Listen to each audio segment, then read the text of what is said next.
এদের মূল লক্ষ্য হচ্ছে বাংলাদেশি মুসলিম রোহিঙ্গাদের বাঁচানো, নইলে এরা ভোটে জিতবে না। আপনি এই লোকসভা কেন্দ্রে মুসলিম বুথগুলো আর হিন্দু বুথগুলো পাশাপাশি রাখুন। কৃষ্ণনগর উত্তর দক্ষিণ BJP lead, Nakashipara BJP lead, Tehatta BJP lead, আর চাপড়া, পলাশী, কালীগঞ্জ থেকে কি মার্জিন নিয়ে 54,000 ভোটে আমাদের প্রার্থী হেরেছে দেখুন। এবং বাংলাদেশ পার্শ্ববর্তী এলাকাতে কাঁটাতারের বেড়া না থাকার জন্য, যেহেতু কাঁটাতারের বেড়া নেই, জমি মমতা ব্যানার্জি দেয়নি, অবৈধ বাংলাদেশি মুসলিম অনুপ্রবেশকারীদেরকে ঢুকিয়েছে। আমরা এদের নেব না, পশ্চিমবঙ্গ নেবে না, বিজেপিকে আনতে হবে। বিজেপিকে আনলে একদম কার্বলিক অ্যাসিড দিয়ে পরিষ্কার হবে, পরিষ্কার কথা। ভালো ব্লিচিং ফিনাইল রেডি রাখবেন। দেখুন,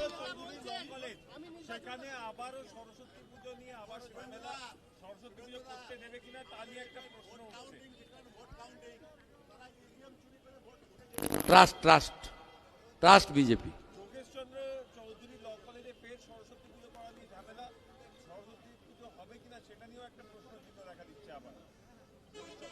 কোর্ট খোলা আছে তো, চলে যাবে। এ সরকার যতক্ষণ থাকবে হিন্দু ধর্মাচরণের ক্ষেত্রে বাধাপ্রাপ্ত হবে।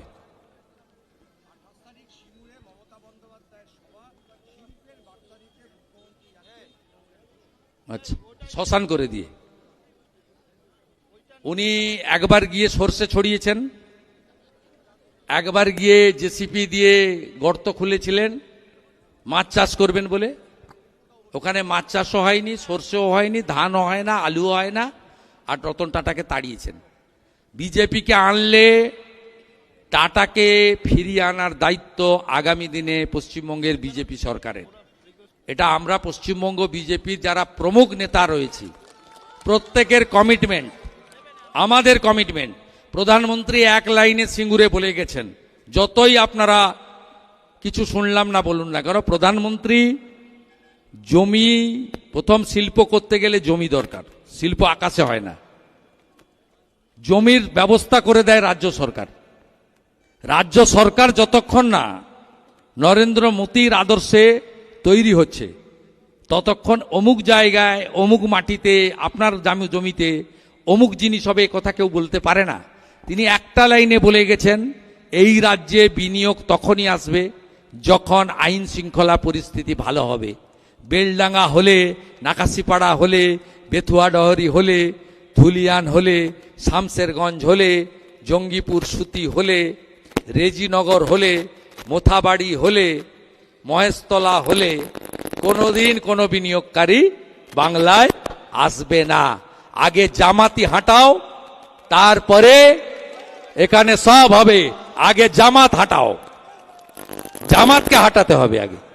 মুর্শিদাবাদের দাঙ্গা, বেলডাঙ্গার দাঙ্গা পরিকল্পিত, এর সঙ্গে পিএফআই রয়েছে, এর সঙ্গে মিম রয়েছে, এখানে হুমায়ুন কবিরের উস্কানি রয়েছে।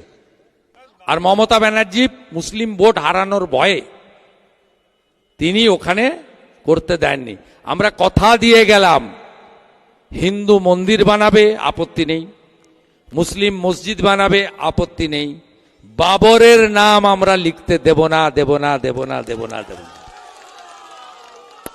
বিজেপিকে আনবেন, বাবরের নাম লিখতে দেব না। বাবর ভারতীয় নয়, ভারত মোগল পাঠান, হানা দিতে এসেছিল, ধর্ম পরিবর্তন করেছে, মন্দির ভেঙেছে, আমার মা বোন দিদির ইজ্জত লুট করেছে। বিজেপিকে আনলে কোথাও বাবর, জাহাঙ্গীর, শাহজাহান, আকবর, ঔরঙ্গজেবের নাম লেখা হবে না, হবে না, হবে না।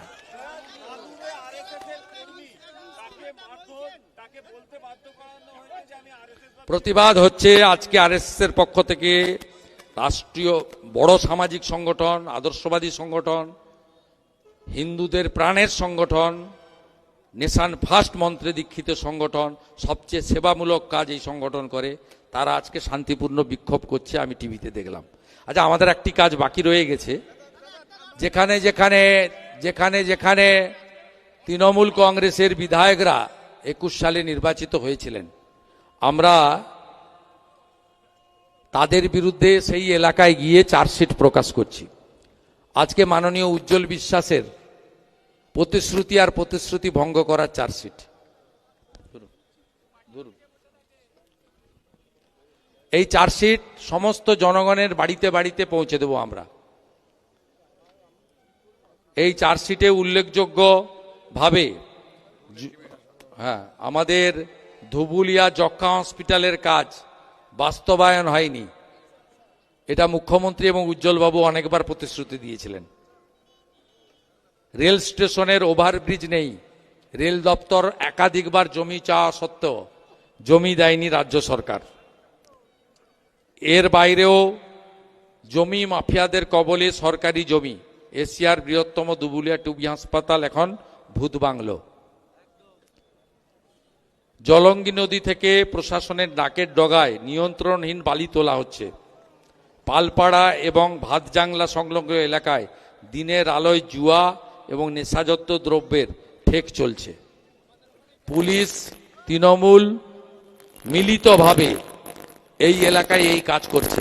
বিস্তারিতভাবে আমাদের এই চার্জশিটে দেওয়া আছে। তাই সবাই মিলে শপথ নেন, পাল্টানো দরকার, চাই বিজেপি সরকার।